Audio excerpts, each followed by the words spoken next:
This is the final moment of Rafael Ithier, the man who for more than half a century made the whole Caribbean dance. Today, he rests in deep silence, far from the noise of the congas, the timbales, and the choruses that he himself helped make immortal. At 99 years old, the founder and director of El Gran Combo de Puerto Rico stopped playing his piano forever, leaving salsa without one of its greatest creators. His passing in December 2025 was not just the end of an old musician, it was the emotional close of an era that touched entire generations across Latin America. Rafael Ithier never wanted to be a star.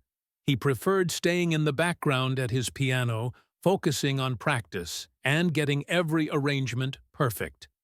But the people who knew him well know that behind his neat mustache and calm smile, there was a man shaped by deep losses, by duties he took on when he was young, and by the constant fear of watching the legacy he built with so much hard work fall apart. His story started in poverty, in endless nights of work to help his family, while he learned to master the sound of brass instruments and Caribbean harmonies almost in the dark, with a strong determination that nobody expected. For decades, Ithier watched trends come and go, economic crises, fights within the music industry, the loss of dear bandmates, and the unstoppable wear of time. Even so, he stayed steady in front of his piano, as if every note he played was a secret try to stop the clock. But years don't forgive. His health started to fail, and there came a time when his body, tired from so many tours and early mornings in recording studios, could no longer keep up with the tireless spirit that had defined his whole life. When he finally had to leave the stage, Puerto Rico felt it like a shared blow. It wasn't just saying goodbye to a master. It was the moment when millions realized that the sound. When he founded El Gran Combo de Puerto Rico in the 60s, nobody imagined that band would become a huge hit across the continent. It was a time when salsa was just starting to take shape, when New York and the Caribbean were mixing like two worlds meant to meet. But unlike the bright and explosive image many have of salsa, the group's early tours were marked by hardship, sleepless nights, arguments with promoters, makeshift stages, and the constant feeling that everything could collapse any day. Over time came the awards, gold records, packed theaters, but also the absences, bandmates who took other paths, voices that faded too soon, friendships that didn't survive the wear of fame. In that world, Rafael Ithier developed a trait that stayed with him until the end of his days: the fear of losing everything. Every time a member left, it reminded him of his own creative mortality, a blow he tried to hide with professionalism, but that followed him in the quiet of the dressing room. That fear grew stronger in his later years when his health started to decline. The audience saw a legendary conductor looking perfect at his piano. But backstage hid a tired man who knew time was no longer on his side. It was the phase when Ithier began to appear less on stage, not from lack of passion, but because of a body that no longer responded like before. Trips got shorter, rehearsals slower, interviews rarer. The real stage of his final moments wasn't a packed stadium or an international festival, but a small, quiet room in Puerto Rico, where music no longer played, and where, for the first time in decades, Ithier had to face life without the shelter of his piano. There rose the question that would mark the goodbye of a legend. What is left of a man when the world he built starts to fade away? That's the mood that surrounds his final chapter. Rafael Ithier's rise wasn't a straight or glorious path. It was more like a slow build, full of stumbles, doubts, and a determination that seemed too big for a kid from a humble family. When he started touring with Cortijo y su Combo, he didn't yet know that experience would be the first shaping of his character. There he learned to discipline himself, to feel the crowd's pulse, to know when an arrangement worked and when it needed to be taken apart completely. Those were years when salsa was barely forming, and without knowing it, he was already playing a key role in what would become the classic Puerto Rican sound. With the breakup of that group, the young pianist found himself in the middle of a storm that threatened to wipe out his dreams. Many would have quit, but Ithier turned that crisis into a chance. He gathered a group of musicians who, like him, were hungry for a fresh start. That's how El Gran Combo de Puerto Rico was born, a project nobody thought would last the early years. Rehearsals happened in borrowed rooms, clothes were limited, and instruments were sometimes more worn out than the musicians themselves. But from the first moment, there was something different, an energy that started at the piano and spread through the whole band like an electric current. Success didn't come suddenly. The first records were made with sacrifice, endless nights in small studios, and the constant stress of not knowing if there'd be enough money to keep going. Rafael Ithier carried a huge responsibility, being director, arranger, teacher, and often the peacemaker for internal conflicts. Fame didn't just demand talent. It required emotional steadiness, and he became the backbone of an orchestra that, without his steady hand, wouldn't have survived the industry's hits. With the years came international tours, and El Gran Combo turned into a continental phenomenon. There wasn't a festival that didn't want them, or a Latin American country where their music didn't echo. But with every step up, Ithier paid a quiet price. Behind every applause was deep tiredness, constant worry about those leaving the group, those getting sick, the changes life forced without asking. He always kept a calm face, but inside he tried to hold up a world that got more complicated each year. The 80s and 90s marked the peak of his career. El Gran Combo filled venues in the United States, Europe, and all of Latin America. Their songs were a key part of Caribbean popular culture. But while the crowd celebrated the orchestra's greatness, Ithier started feeling trapped between duty and exhaustion. The endless tours began to take their toll. He no longer had the same physical strength, and though his mind stayed a creative engine, his body started showing signs of fatigue. The pressure to keep the level high was huge. He knew any mistake could break the magic that took decades to build. Even so, his leadership stayed strong. In every rehearsal, every show, he cued the entries with a precision that seemed impossible for someone carrying the weight of a musical institution for so long. He was a master who no longer needed to raise his voice. His mere presence commanded respect. Musicians who passed through the group described him as calm, demanding, protective, and deeply human, though he rarely showed his vulnerability. In the last years of full activity, Ithier no longer chased stage spotlight. He sought stability, continuity, a future where El Gran Combo could keep going even when he was gone. But that very idea tormented him. He knew the orchestra was his most precious creation, and at the same time, his biggest responsibility. He started cutting trips, handing off duties, letting other musicians take roles that for decades had been only his. Even so, he couldn't fully let go. Music was his life, and stepping away felt like giving up his identity. The real turning point came when his health noticeably worsened. Fatigue became constant. Doctors told him to rest, but he didn't know how. His whole existence had been rhythm, stage, and discipline. Suddenly, he had to face a future without music, one he never imagined. Shows became rare. rehearsals slower, and silences started filling spaces once taken by melodies. The end of his rise wasn't a glorious moment or a big crowd farewell. It was a gradual, painful, private acceptance. He understood that life, like music, has measures that close. His last phase was an act of handing over, letting his legacy breathe through the musicians he trained while he withdrew to a quiet corner of Puerto Rico, where the piano's echo still vibrated in his memory. There began the final chapter, the one where greatness lives alongside fragility, and where the man behind the legend finally let time do its work. The darkest truth in Rafael Ithier's life was never in scandals, public fights, or industry drama.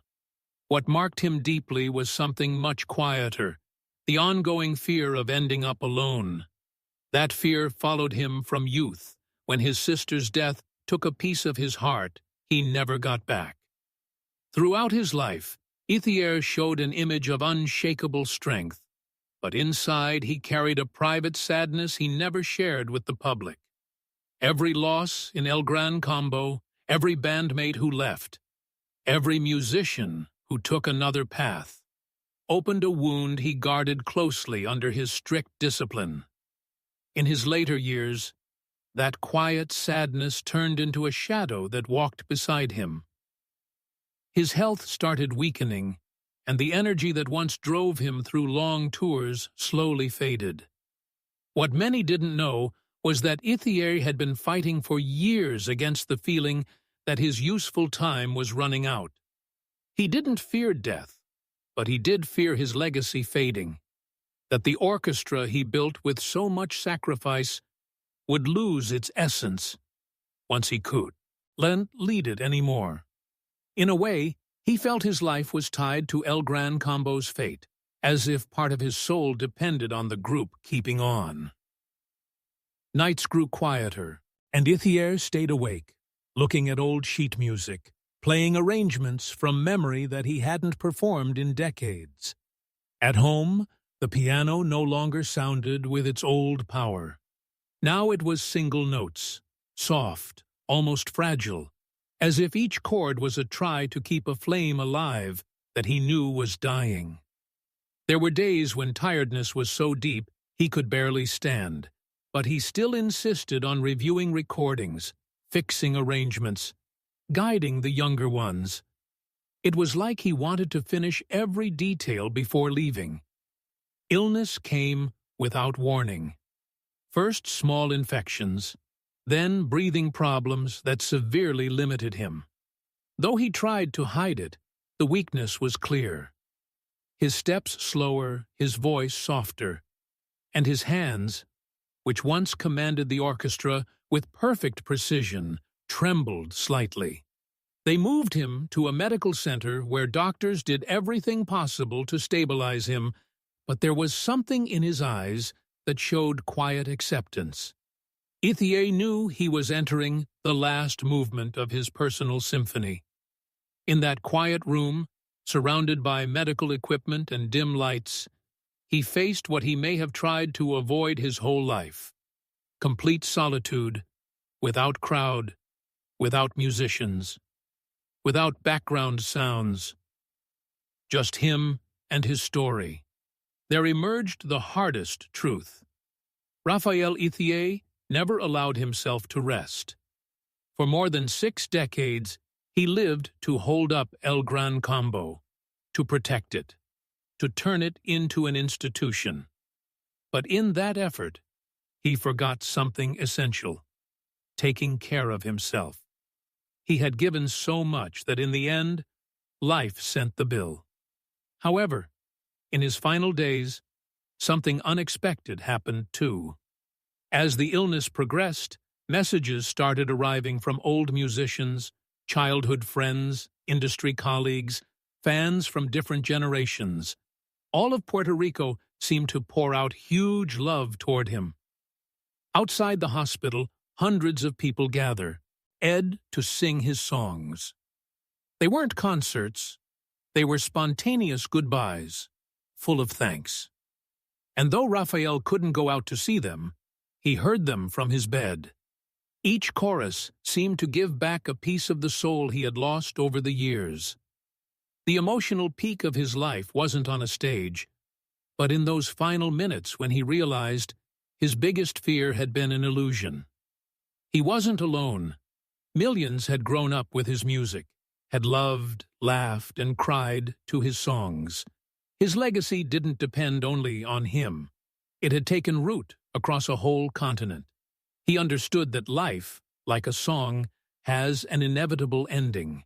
But what matters is what it leaves echoing in others. When his breathing started to weaken, there was no panic or fight. It was a calm silence, almost musical, like the last measure of a piece that lasted nearly a century. In that final instant, Rafael Ithier stopped struggling and let time do what he had always feared. He let go. But what he never imagined is that in the very moment of leaving, his music would become more eternal than ever. From this channel, we don't want to remember Rafael Ithier just as the perfect director of a legendary orchestra. His life deserves to be seen from a more human, more personal, and more honest angle, because behind the elegant suit, the firm pose at the piano, and the unmistakable sound of El Gran Combo, there was a man who carried a weight too big for one person on his shoulders. He didn't just build an orchestra, he held a home for dozens of musicians for more than 6 decades. Every tour, every rehearsal, every decision he made came not from ego, but from a deep sense of duty. Our opinion is that despite all his success, Ithier was one of the great ones forgotten emotionally. Not because the public didn't love him, but because he never allowed himself to show weakness. He lived under an almost military discipline that forced him to hide his fears, his pains, and his tiredness. While the world celebrated the songs that made history, he worked tirelessly so every note came out perfect, even if it meant sacrificing his own health. And that might be the hardest lesson from his path, the quiet cost of being a leader. We also believe Ithier's true greatness isn't just in the music he left, but in the dignity he showed facing his final years. He didn't seek final applause, tributes, or late awards. He stepped back slowly, almost in secret, as if he wanted the music to speak for him. There's something deeply touching in that choice. While many chase fame to their last breath, he chose calm. He chose silence. He chose to protect his people until the end. For this channel, Rafael Ithier stands for a kind of figure that's no longer common in show business. A creator who lived for his art, not off it. A man who turned discipline into a language of love for his people. An artist who never stopped working, even when his body couldn't keep up with his spirit. And though his passing leaves a huge empty space, it also leaves a certainty. Salsa wouldn't have been the same without him. His influence is stamped in every chorus, every tumbao, every dance step that still makes generations vibrate today. The most important thing is that his name doesn't vanish with his passing. On the contrary, it shines brighter, because now, without the stage noise and the pressure of holding everything, we can clearly see the man he really was. A quiet giant who dedicated his life so millions would have a reason to dance. That's for us the purest truth of his legacy. Today, when we think of Rafael Ithier, we don't picture him on big stages or under bright lights. We remember him more in a quiet corner, sitting at his piano, letting his fingers glide over the keys with the same gentleness he lived his last years. There's something deeply human in that image. The master who, after a life full of noise, finds peace in silence. His passing doesn't feel like a sudden end, but like a soft sea, loose, like the last chord that lingers in the air before fading. And maybe that's the real heart of his story. Ithier didn't try to leave a dramatic message or a legacy full of fake grandeur. He just lived his life with honesty, with discipline, and with a deep love for the music that was with him since childhood. Now, when we listen to those songs that marked so many eras, we feel a strange mix of joy and nostalgia.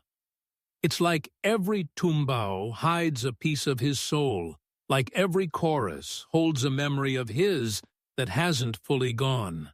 But the most beautiful part is that his story stays open. Because as long as someone dances to El Gran Combo, as long as a young pianist tries to copy his style, as long as a family in Puerto Rico plays one of his records to celebrate a birthday or just an ordinary afternoon, Rafael Ithier will still be alive in some way. Music has that magic. It doesn't let the ones we love disappear completely. That's why this ending isn't meant to be a goodbye, it's more like a reminder. In a world that changes fast, where trends come and go in days, there are figures that stay, and Ithier is one of them. Not just for his talent, but for how he gave his whole life to a purpose. When we think of him, we don't see a man worn by age. We see a determined young guy, the pianist who dreamed of an orchestra that would unite the whole Caribbean in one rhythm. That dream came true, and now, as his story blends with Puerto Rico's warm wind, there's the feeling that his music wasn't made for one time, but for eternity. That's how this story ends, but not its echo, because in the end, Rafael Ithier never really left. He just changed stages.